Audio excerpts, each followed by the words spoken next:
1, 2, 3, 4, 1, 2, 3, 4.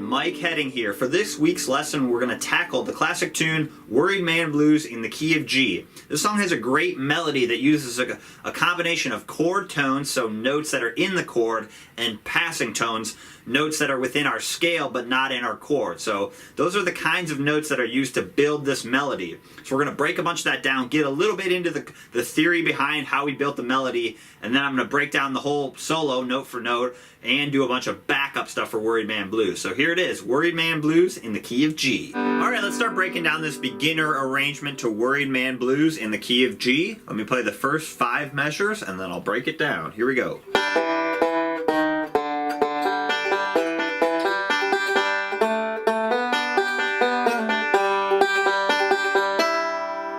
A couple more times.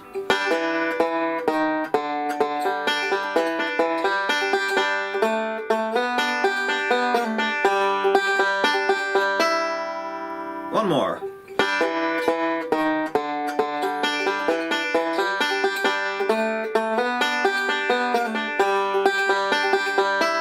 Okay, so we're going to start with our pickup. We're going to start with the and of beat 1. We're going to pinch the 3rd string and 1st strings with our index and middle finger of our right hand. So I recommend counting beat 1. So 1 and then you're going to hit the 2nd fret on the 4th string with your thumb of your right hand, 2nd finger of your left hand. We're going to kind of walk that down chromatically to our D note, which is going to start our melody. So it's going to sound like this. 1. Then you hit that note again. Then you walk down to the 1st fret. And then the beginning of measure 2 starts with open. So we do that initial pinch. And then we do 4 thumbs in a row. 2, 3, 4, 1. So we're just walking down, like I said, chromatically. So I like walking my 2nd finger down. You could also use your first 2 fingers if you wanted. Like that. And I recommend using your thumb multiple times in a row there. It's just going to help you slow down and not rush through that part. So 1 and 2, 3, 4, 1. One more time. 1. So if you're having trouble with that initial pinch too, you could also just take that out, count beat 1, 1, and skip that initial pinch. But that pinch gives it a little extra pop, gives it a little more banjo flavor. So I like doing that. But again, it's a little bit more advanced timing. You're playing on the and of beat 1, 1 and 2, 3, 4. Now here's measure 2. We're going to hit the open 4th string, and then we're going to do a forward roll, 4, 3, 1. Then we're going to go back to the 3rd string with our index finger or right hand, then 2nd fret on the 4th string, and then open 1st string. The beat 1's a quarter note, so it's... I'm just going to loop measure 2.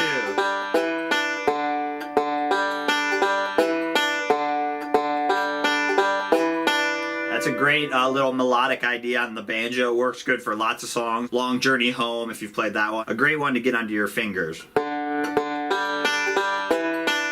Then measure 3, we're going to keep your 2nd finger down. We're going to slide from 2 to 5 on the 4th string while doing a forward roll. 4, 3, 1. So I'm going 4, 3, 1, T-I-M with my right hand. Then I'm going to hit the 5th string.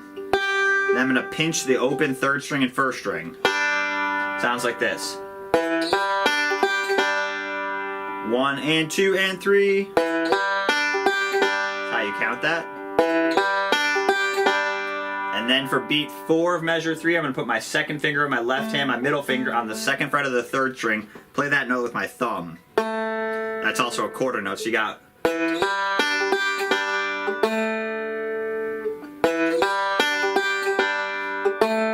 So let's play the first 3. Here we go. 1.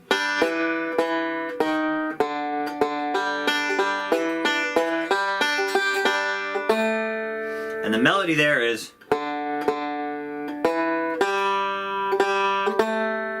So see how we're filling that up with a roll? Instead of playing open strings as well, we're also sliding into that. Hear that? Instead of, instead of just playing with open string, which is the note for note melody, we're filling it up with a slide. So let's do the first three one more time.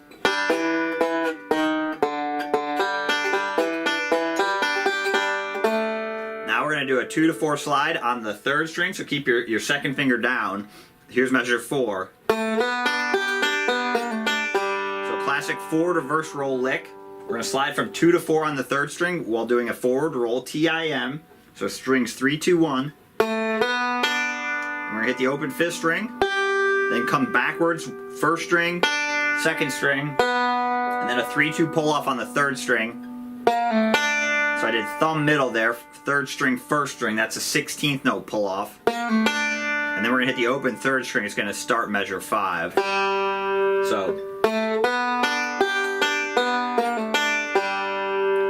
So we're doing that 3-2 pull off at the end. We're getting 3 notes there. 4 E and is how you count that. 4 E and 1. So that whole thing sounds like this. Let's work on just the right hand for a second. So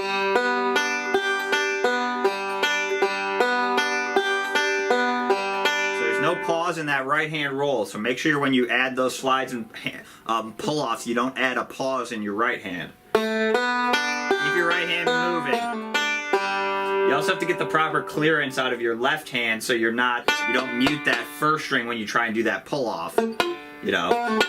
You need to keep your hand out enough, and everyone's hand's a little different, so just experiment. What I would do is just practice that pull-off. Make sure you can get that first string to ring out cleanly. So that sounds like this. So the melody there is.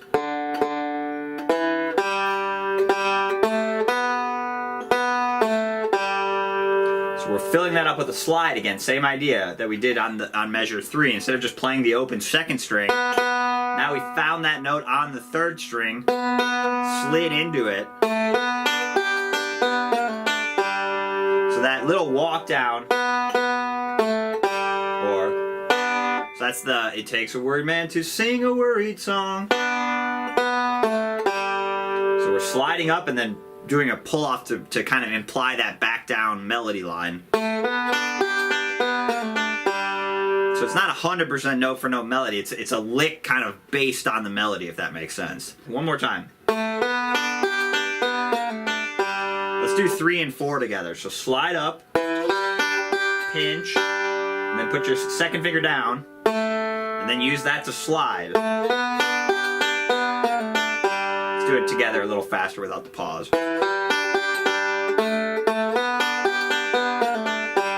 Then measure 5 is going to set up going into our C chord. We're going to do an open third string, and then 2 forward rolls, 5, 3, 1, 5, 3, 1. So TIM, TIM there. And then the last note, the and of beat 4, we're going to put our third finger of our left hand down on the second fret of the first string. We're basically going to go into our C a little bit early. So use your third finger there.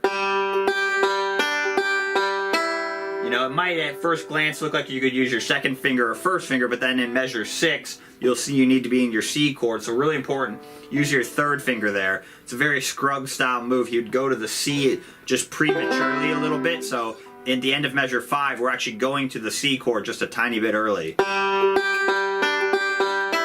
Hear that? So I'm going to that an 8th note early. So you wouldn't have to do that. You could also play it as an open first string, but it's a very cool Scruggs style move to go to that note a little bit early, to go to the C chord a little bit early rather. You'd also do it the other way, pull off the C chord a little bit with that third finger, go back to open a little bit before the G chord. So just a small little stylistic thing. You don't have to add that, but it gives it a little bit more classic kind of bluegrass feel.